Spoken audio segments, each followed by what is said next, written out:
Today's sales leader faces increasing pressure and seemingly impossible quotas. And most are told the answer is more calls, more pipeline, more grind. With over 20 years in the trenches of sales leadership, I know there's a better way. Welcome to the Authentic Sales Manager podcast, brought to you by From the Heart Business Network. I'm your host, Harry Spaight. I believe in celebrating wins, visualizing success, and making sales and sales leadership honorable. Let's go. All right. Kevin Hoverman, ladies and gentlemen, is joining us from Kelly Office. Is it Kelly Office Solutions? It's Kelly Office Solutions. I've known Kevin for a long time, back from the early 2000s. I used to report to Kevin. He was my sales leader. And we had a blast over the years. And eventually we both kind of went different directions, but we've been around sales leadership for the past 20 years. Is that about right, Kevin? Thank you for being generous. Maybe longer than that, but yeah, that's a mostly accurate description of our time together. We did have a whole lot of fun.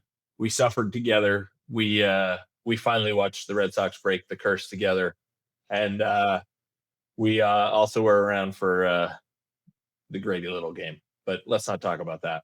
We won't talk about the Grady Little game, but for those of you who don't know, Kevin and I are both huge Boston Red Sox fans, and we spent watching the collapse in 2003 at the Heartbreaker Hotel for a couple of Red Sox fans. Our hearts were broken in Memphis, Tennessee, honoring Elvis and watching the Red Sox choke in Game 7, if I recall. Yeah, Aaron Boone. Yeah, Aaron and Boone. Kevin, yeah. It's so good to have you on the Authentic Sales Manager podcast. We like to start off with every episode with this question: what does an authentic sales manager mean to you, sir? For me, Harry, I think that's a great question, because it made me really pause and think about some of the tremendous leaders that I've had the pleasure of working for, and some of the not so great leaders that I've had the pleasure of working for, and what I learned from them. So when I start with, what makes an authentic leader, I think that authentic piece is the word that really stands out to me. And I've worked for, again, some tremendous sales leaders, Reed, my introduction to this industry with John Sullivan. These are people who showed up as themselves, who didn't hide any of their warts, but also celebrated their wins, and showed up every day with a genuine caring to help other people achieve their goals. And to me, I think that's really what makes for an authentic sales leader, mentor, manager, is somebody who shows up with the willingness to be in the trenches with their teams, to go hip to hip when people need help, but really establish very clearly what their expectations are, and that they're here to help you meet your goals. And those are the things that I think have always stood out to me from those tremendous leaders that I've had an opportunity to work with and for. Oh, it was really good, Kevin. I mean, when you're talking about helping others reach their goals, I mean, sales sometimes is upside down, where we tell everyone what their goals sometimes, right? We get a number, it's rolled out to us. We throw it at a rep and say, this is your target, this is your goal. And now we're going to help you get to that goal. And I don't know about you, but it seems to me like that's a little backwards. Is there a better, what's your thought on that, first of all? Yeah, I remember, very early, I had a sales job. My first job out of college was in the imaging industry. And I remember I was told in recruiting that I would have a salary plus a monthly draw. If I got to my quota, there's a reasonably good chance I could pay back my draw. And I said, "Oh, that sounds good." I had no idea what that meant. Then I went to work, and fortunately, I had the just the absolute pleasure to work for Sully. And he pulled me aside. He said, "Quota doesn't matter." Well, let me stop, Kev. Quota matters, because if you don't achieve quota, you won't be employed. but quota doesn't mean anything, because if you only hit quota, you won't achieve any of your goals. Mm. So let's throw that out the window. Tell me what you want. What do you want from this job? Where do you want to be? What are your goals as it relates to cars, houses, marriage, kids, college? Let's figure that out and then build a plan back to helping you achieve those things. And if we just focus on you achieving the things you want to achieve, quota will take care of itself. And that is something that really stuck with me throughout my entire career, and something that, every stop I've been at, we've built personalized business plans around helping our people achieve their goals. And it's rare, very rare, that someone says to me, my goal is to make less than what they would make by making quota. And it's not always about money, it's not always about money. Often it's about, I want to be able to do this for my family. I want to be able to do this for my family. And we're able to tie that back to, well, here's the things you need to do that. But, when it's about, you know, when you're measuring how many calls somebody made in a day, as opposed to the impact somebody made towards their goals in a day, it may be the same KPI that you're looking at, but the approach is very different. And I see all these, you see on LinkedIn, all these sales gurus, make 10,000 dials a day. I've got an auto dialer. I can have AI send 40 million emails for me. But none of those actually had an impact on anything as it relates to helping you achieve your goals. And I think the real piece that is missing in a lot of this is the human connection. And it's hard to be an authentic human if you're not being a human. And I'm not anti-AI. Believe me, I was using AI earlier today to help us do some marketing pieces and to help Sure. start with things. But the minute I let AI become me in my messaging, in my calls, boy, we're really missing what I think makes sales powerful, and that is the human connection that we can provide. Yeah, so there's a lot to go on here, Kev. So thank you for all of that. This idea of getting throwing quota out the window. I was wondering where you were going to go with that, but I love it because in probably you've recognized this, that in conversations with salespeople over the years, every time they give you a goal of what they want to achieve, the number is way above the quota. Yeah. I mean, no one comes back and says, I want to make $50,000 or whatever it is. It's like they want to succeed and perform. And like you mentioned, there's different goals for different people, but it is extremely rare. I mean, it's probably happened on a couple of occasions where I kind of shook my head and went, "What? I Mhm. mean, this is probably not this is probably not the role for you." Yeah. Right? What's your thought? Yeah, I can think of maybe once or twice in my entire career where somebody gave me, a number that was, well, why you want to do this then? Like, go Yeah. do something where you don't have any pressure and you don't need to go prospect. If you want to make 50 or 60 grand, sales is probably not the right role. I think you can be a greeter at Walmart and make that now, right? Uh, Yeah. Pretty And close. sometimes it's customer service. I mean, there's a lot Yeah. of people that have this servant mindset, want to get in sales, but they really struggle with asking the difficult questions, right? Would you like to go ahead and sign this order, or Well, would you want even to move more just the forward? What's your thought? rejection, right? The rejection piece. Yeah. And I think that's why not everybody can be a salesperson.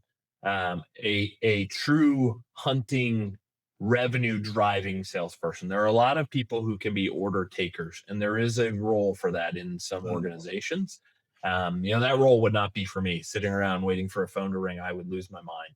I got to get out and talk to people and learn about their businesses, and that's always what I think has been part of the exciting part for me, is to be able to get hip hip with the people that I support and go understand how businesses are making money and creating jobs and impacting the community. Yeah, I can't imagine somebody saying I want to make 50 or 60 grand. Why? There'd just be no point in going into sales. Most people who are attracted to the sales, and generalization, but they're attracted to it because it lets them in many ways be their own boss. And in true sales centric organizations, that's really the approach that I've seen work well. Is, it's your business, you're the president and CEO of you Inc, and our job is just to help you succeed we're the holding company behind it, right? We're going to provide you with the inventory and the benefits, but you got to go do the work, and we'll help you support that. So I can't think of a single time where somebody has said it. Now, I have had reps who have said it's not about the money for me. And sometimes that's been harder, because it's really easy when somebody says, I want to make 250 grand, to be like, awesome, let's build a plan for you to make 250 grand, because we'll all be thrilled when that happens. But I have had a couple of reps who said, my scoreboard is not my W-2. But being able to make more money enables me to give more back to charity, provide more back to my church, set more aside for my kids. And then it's a different plan, not just to a W-2. It's how can I help you earn X more so that you can do something with it? And those are a little bit more challenging. But when you talk about servant led, those are tremendous people that I've had the benefit of supporting, where they really are not about their W-2. They're about what they can do to help support others. And in many ways, it was helping those people get to the next level in their career. That maybe not so much individual contributor, but I need to get to this point so that I can serve others, whether that's as a management or a specialist or a role where, they may actually take a pay cut by going into management. Most people don't realize that, right? That as an individual contributor, you should be able to make more money than you can as a manager or leader. But your why is very different. So if your why is serving others, that's where maybe leadership is the way to go. Yeah, love it. We're going to take a quick break and hear a word from our sponsor. But when we return, we're going to talk a little bit about that difference there between being your own boss, as Kevin mentioned, and leading others. We'll be right back. What if every rep on your team got a personalized coaching audio message from Larry Levine every morning based on their individual strengths and growth areas? That's what we're excited to tell you about, daily audio coaching powered by Sales Index. Each rep gets a short, practical coaching session from me they can listen to on their way to work or in between calls. It's not generic training, it's personalized micro coaching that helps your reps make small gains every day that add up to big results. Big things happen when your reps take effective action every day. Learn more about how it works and get started at salesindex.ai.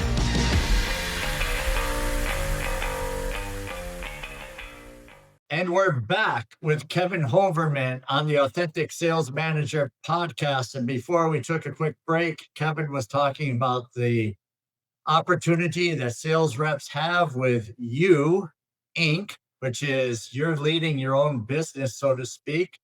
And then the difference with leadership, where sometimes you take a pay cut to help others by understanding your why.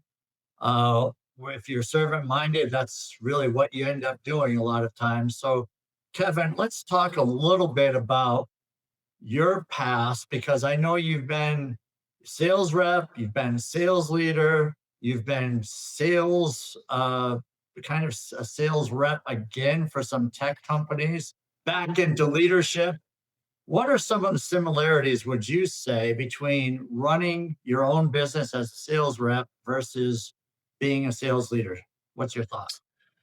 Well, I think some of the key similarities are that ultimately you're about driving revenue and profit, whether that's to drive revenue and profit, ultimately for you, Inc. And, we talked a little bit before about, the difference between a W-2, I'm trying to grow my W-2, or I'm trying to do this thing to let me achieve whatever that may be, a new car, a new house, a wedding, a new kitchen, or a college fund, something like that. There are similarities as a sales rep.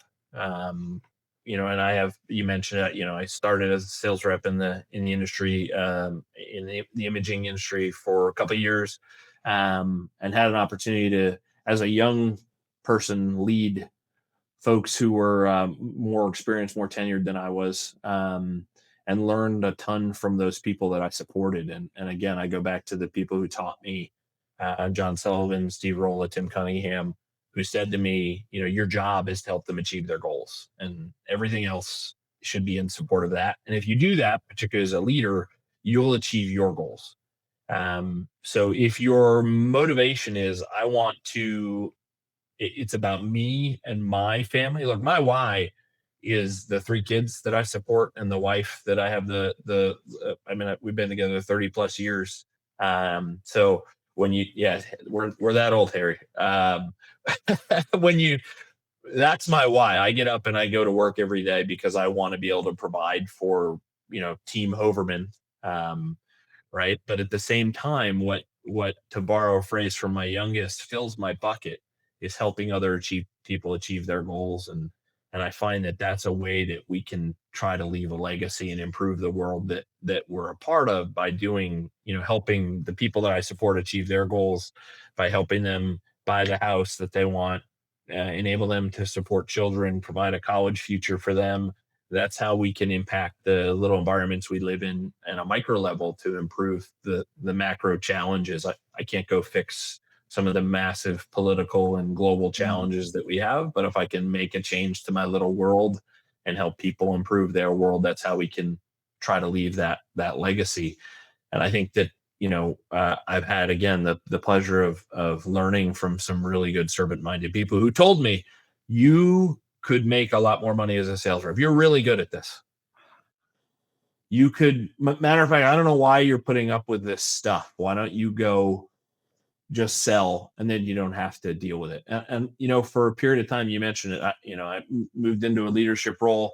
We worked in sales nirvana for a period of time. And then a large publicly traded company was bought by an activist investor and changed it from a company and employee and customer focused company to a shareholder focused company. And it was time to go.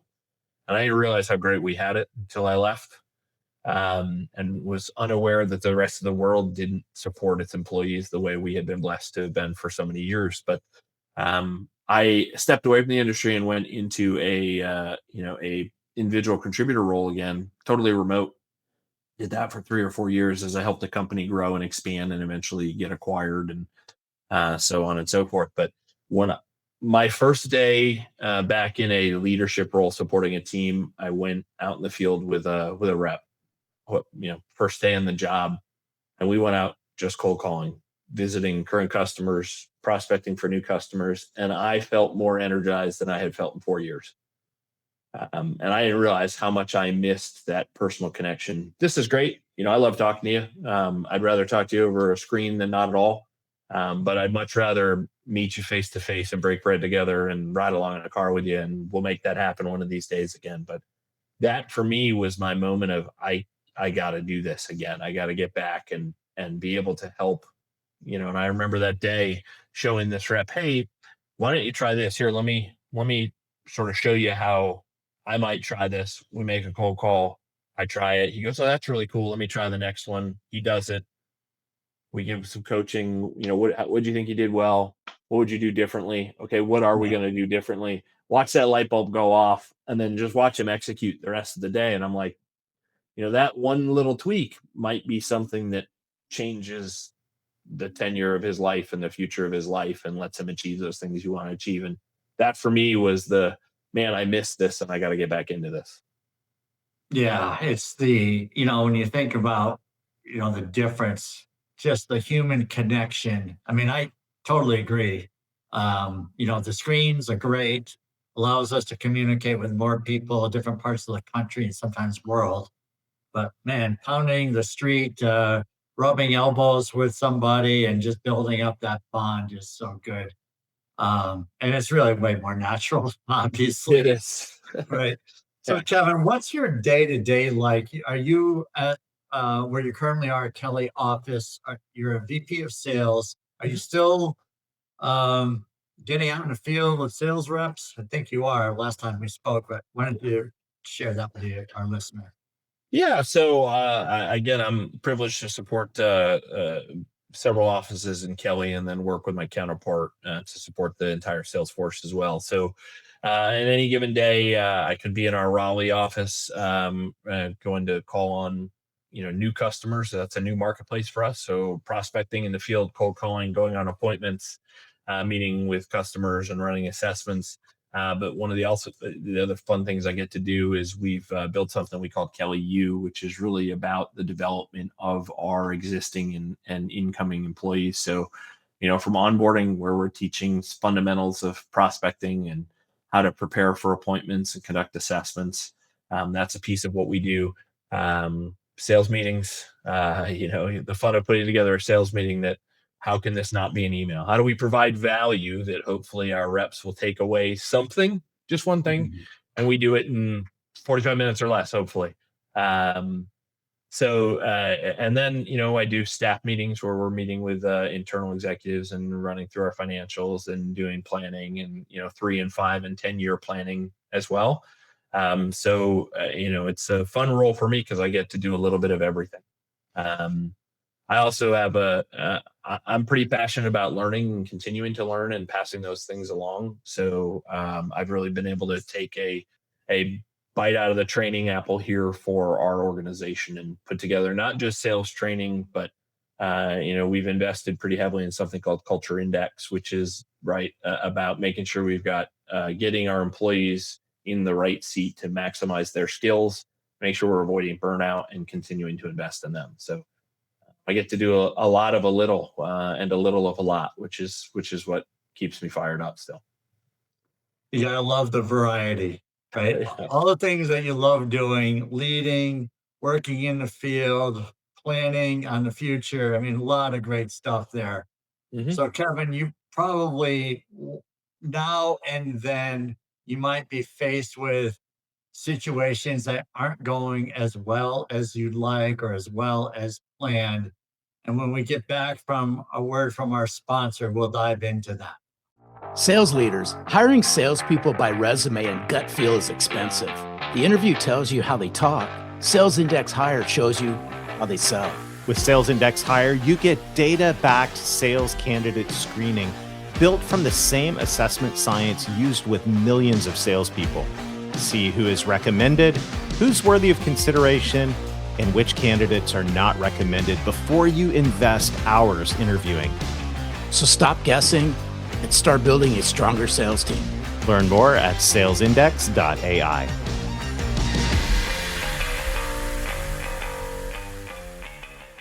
Welcome back. Kevin Hoverman joining us on the Authentic Sales Manager podcast. And before the break, Kevin was sharing about all the different activities that he does. Lots of variety in sales leadership where you're leading teams. He's got a training program, a leadership program, responsible for hitting a number. What else are you doing, Kevin? You got time to breathe during the day? I try to. I got a lot of windshield time. North Carolina is a big state. So I do, I do get an opportunity to, I do feel like I'm on a lot of phone calls when I'm driving, obviously through Bluetooth and always safe. But we do have lots of conversations around, what's going on, whether it's working a deal or an opportunity with a rep. But also when I get some downtime, I'm a believer in, Windshield University. So I do listen to podcasts. I'm a big reader. I'm constantly reading books and always looking for book recommendations. So if you got any, let me know. I've read most of the ones in the book on the shelf behind you. But if there's any that stand out, let me know. So that's part of, for me, what keeps me engaged. And then, you mentioned before the break, what do I do when things aren't going my way? And that happens. Everybody's got a plan until they get punched in the face, right? And yeah, I think that's part of the fun of sales is I expect to get punched in the face. And to be able to pivot, I think, one of the things that helps me when I'm feeling burdened or stressed, I still do it. Every Monday night I play hoops with a group of guys at a local church. And we don't talk about work. We talk about family and friends, and we go compete for a couple hours. And I'm the old dude there, which keeps me young too. But that's the stuff that I think even it can't all be work all the time. I also read, I mentioned I read business books, but I also read fiction. I just finished rereading The Lord of the Rings and once a year I reread the trilogy. And there are some studies that, by the way, have linked reading fiction to being more creative. I believe it. I think that definitely helps in my ability to construct unique solutions to problems. Yeah. Well, you're really good at that. I mean, over the years, working with you back, 20-ish years ago, uh, it's just funny. Earlier, I chuckled when you said you were with your wife for nearly 30 years. I went, that's not even possible. But looking back, I see that it is. But you've always been great around the tech side of the business. Mhm. And you've always had people that you liked and they've liked you. You've always had great camaraderie with your teams. But, not but and, when you talk about growing along with that, right? Somebody feels like, yeah, I don't really need to. People love me. I'm really good at what I do. What keeps you interested in continuing to learn that might help you, whether it be in business or in your personal life? What doesn't? Well, I think it started for me very young. Both my parents were teachers. My mom was a chorus teacher in high school. My dad was a high school English teacher who eventually went into sales. But there's something my dad told me, and I don't know if he realized when he was saying it, the impact it would have on my life, 40 years later. But he said, when you stop learning, you better start digging because it's over.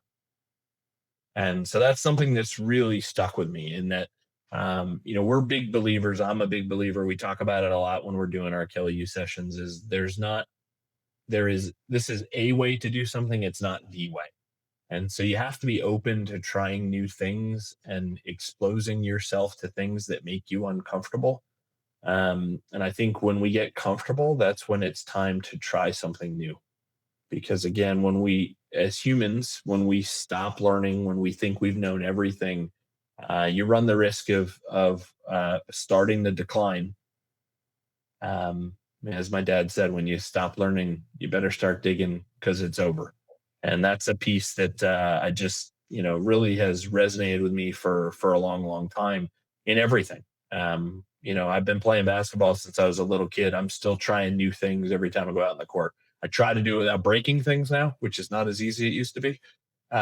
Pulling, spraining, all of those fun things. But for me, that's just been my whole approach to life. And again, growing up as the son of two teachers and growing up as a younger brother to a much more athletically gifted older brother probably helped with that as well. Because I needed every angle I could possibly get to try to beat these guys. Yeah, that's the spirit of competition is in you for sure. Yeah. One of the things that you mentioned there is about how important it is for you to continuing to learn, and you got that from your father. I'm sure you're passing that on to your children as well because it's so natural, right? You and I have had these conversations before, and you have said that if you stop learning, you might as well start digging. I'm curious though about salespeople. I've noticed that there's it seems like this, and I might be just blanket terming things, right? Blanket approach. Not a fan of this, but it seems like the whole reading and self improvement is not quite where it once was for salespeople. Maybe I'm wrong, but what are you experiencing? I think it's just different mediums. It's really cool. We've got a sales intern this summer. She's a rising senior in college at UNCW. They have a tremendous sales and marketing program. And I have just been floored by her willingness to learn. And actually, it's interesting. I asked her, we give all of our incoming salespeople a book that we call it phase one around. It's Fanatical Prospecting by Jeb Blunt. It's the sales gospel according to Jeb. There is no easy button, right? The more you prospect, the luckier you get. And I said, what format would you like it in? Audiobook or hard copy? And she said, I like the book, please. I would like to hold it. I was like, wow, this is a 20-year-old. Wow. But maybe it's coming back. I have you and I were chatting earlier. I have an 18-year-old son who's going to Virginia Tech in about a month, and is part of the Corps of Cadets there in the Navy ROTC. And we were at orientation last week, and I was just floored with the amount of leadership classes, training, and labs that he's going to get to experience over his next 4 years. And talking to him, he's a podcast guy. He's a quick video guy, but he will watch a YouTube documentary on naval warfare that's 3 hours. But if I ask him to read a book, forget about it. At the same time, he's in all of these conversations around leadership. He's listening to podcasts, he's watching the clips on it. And he got very excited about studying great leaders, which is one of the things that he has coming up. And so I think, it's just different. And I struggle with it sometimes because I like to read. I'm less of an audiobook guy and more of I listen to podcasts, love podcasts because it's a conversation, but I don't want to hear someone read to me. I want to read it myself. And I sometimes struggle with, I would hand people books and they'd be like, can I get this in audio? What do you mean? So it took me a while to embrace people are going to learn how they want to learn. So I don't think it's less about self-improvement. I actually think that as the newer, younger folks have come in, they are more open to constructive criticism as long as they can connect it to the why. If you and I maybe grew up in an era where somebody told us to do something, so we did it, so they would stop yelling at us. Right. Yeah, And that was sounds certainly the drill instructor model that I think many organizations, particularly in the 80s and 90s, followed from a management standpoint. I think what's changed now is, if you don't start with their why, another great book, right, by Simon Sinek. If you don't start with why, you really disconnect what it means to them. And I saw this firsthand in my son who played travel hockey. And I remember, as a 14-year-old kid, he wasn't playing much and he was really frustrated. And the coach just kind of said, "Hey, you're going to get like the fourth rotation." And he didn't know why. And he was really frustrated. And I said I had a conversation with the coach. I'm like, "Look, whether he plays or not is up to you. He's got to earn his time. It has nothing to do with me. But I do you need to tell him why and how he can get to what his goals are, because you had him create this thing at the beginning of the year with a personal plan on where you want to get to." So before one of their last tournaments, he pulled my son aside, and I didn't know this, and James basically didn't play in the tournament last two games at all. And I, as a dad, was getting frustrated, like he's not even playing at all. Man, this is gonna. And by the way, we're in Tampa, so long drive, long trip. Right. Kid's not playing at all. They end up winning the tournament. James is as excited as I've ever seen him. I pull him aside afterwards. I'm ready to explode. And he goes, I said, why do I feel like I'm more upset than you are? And he said, well, coach pulled me aside and he said, we are going to do everything we can to win this tournament. I need you to understand that may mean I'm not putting you out in a situation against their best line when it may be your time to go, but we need our top line against their top line. And I'm doing that because you said you wanted to win this tournament. On your list, you said this tournament was one you circled that you want to be able to say you won. And so I stepped back and went, one, thank you for the coach for listening to the kids, not me, to the kids. Yeah. And he talked to everybody on that team individually and said, this is why we're doing what we're doing. And it was shocking to me that this really upset 14-year-old, which is, I should just say 14-year-old, right? Was willing to step back for the betterment of his team because his leader said, this is the reason I'm going to ask you to do this, because it aligns with what you told me you wanted. And oh, by the way, in the off season, I need you to do this, this, this, and this so that you can be on the top line next year. Yeah, and it's great. So those good. are the things that you see. Yeah, I think really is that's how you got to align with these folks who, again, are coming up from a different mentality of how does this help me and impact the team and where's my part in it? That's really what people want. Constructive criticism, not just do what I told you to do.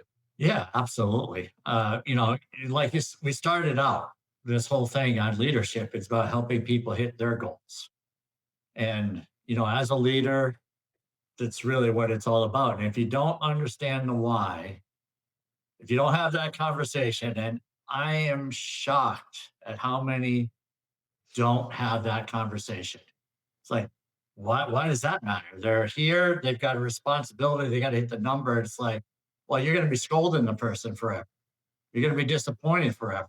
right? What's your Well, thought on that? and I think some of that has to do with ourselves too, right? Because I'm sure you've taken all the personality tests and DISC and predictive insight and culture index and all that fun stuff, right? So I think if you start by understanding yourself, and maybe I don't need to know the why, you just need to tell me, but that doesn't mean everybody needs that. And also I've made a decision and moved on. So as we've gone through some of these things, I learned a lot about myself, which is I tend to make decisions very quickly. I'm right, by the way. My decision's right because I made it. Of course. Right. And by the way, we're gonna win. Let me be more specific. I'm gonna win. And if you'd like to come along, that's cool. And so I have to be aware that sometimes I can be seen as condescending, overbearing, a little arrogant. Right. Yes, thanks, sir. Right. 100% kidding. Yeah. So part of that is you got to know thyself before you really try to tell others what to do and go, well, look, for me, this may work, but that's not going to work for this person or that person. And that's again why you go back to, for us, it's individualized business plans. And for some people, it may be, I can tell you, Harry, pick up the phone and make more calls. And you're going to be like, yes, I'm going to pick up the phone and make more calls. But for, my brand new sales rep, they don't even know what that means. Right. So we've got to be much more targeted, and it's not about making 50 calls because those will be 50 terrible calls. It's like, let's make 10 great calls.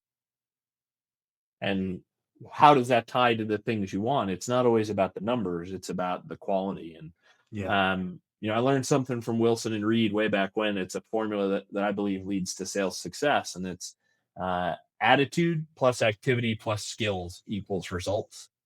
And too many sales organizations think results are the results. And you can just go get another deal, or I can build another pipeline. But if you don't have all three of those components, if somebody's bringing a crappy attitude, that's my fault as a leader because I'm allowing it to happen and I'm not addressing how I can help them make better. If they're not doing the activity, that's our fault collectively because we set some guidelines together that for you to achieve what you want, here's the things that you need to do based on your abilities. And then if there's a skill gap, again, that's our responsibility to address it. It's my job to say, Harry, you need help on the phones. Let me help you build a better list. Let's practice. Let's work on talk tracks together. Let's try to connect. What can we do from a prospecting before to make that more effective? And you have to be willing to accept that and put in the after hours practice to get better, just like my son had to do over the off season, right? I've got to work on these things when nobody's looking to build my skills. And if I focus on those three things, results will happen. If I focus on results, I'll get a whole bunch of nonsense. Yeah, exactly. It's so good. Kevin, this has been really good. You're such a great guest here for us on the Authentic Sales Manager podcast here. What would be some advice that you would give to a new sales leader that could walk away from this episode and feel like he's on the right path or she's on the right path? I mentioned earlier, my son is going to Virginia Tech, and I learned what their motto is. It's ut prostium, which is Latin for "so that I may serve." When I was at the Corps Cadets orientation, they added a parenthesis after that, others. And I think that if your goal is to ultimately help other people achieve their goals, which will help you achieve your goals, then leadership is something you should look at. If you're really interested in connecting to people's why and helping them understand their why, which isn't, I want to sell more stuff and make more money, but what does that help people achieve? And you're willing to put yourself as second to that, then leadership is something that you should look at. By the way, there's nothing wrong with saying, I want to go focus just on me and not worry about all that other stuff. That is perfectly okay. And I have one of my best friends in the world is one of the most incredible salespeople I've ever worked with. And I have asked him many times, would he want to lead, be a manager, be a specialist? And he's always said to me, I am happy and willing to help anybody. But at the end of the day, I really just want to worry about me and my family.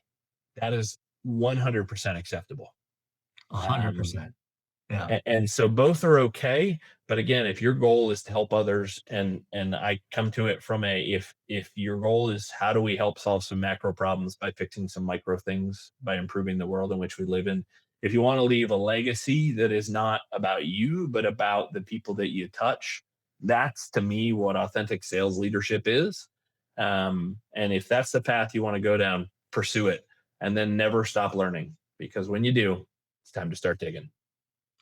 So I think the theme of this episode, Kevin, is all about leadership is service to others is number one. And the second one is to keep on learning or otherwise start digging. But what a great conversation. Thank you so much for joining. And where can people find more of you, Kevin? Hit me up on LinkedIn, Kevin Hoverman, easiest place to find me. And again, I always appreciate catching up with you, Harry. And we do need to meet in person again one of these days and break bread and commiserate and celebrate. Love to. All right. Great stuff. Thanks again, Kev. Yeah. Thanks, Harry. Thanks for joining us on the Authentic Sales Manager podcast, brought to you by From the Heart Business Network. If today's conversation resonated, rate, review, and share it with a sales leader who needs to hear this. Keep celebrating wins and making sales leadership honorable. See you next time.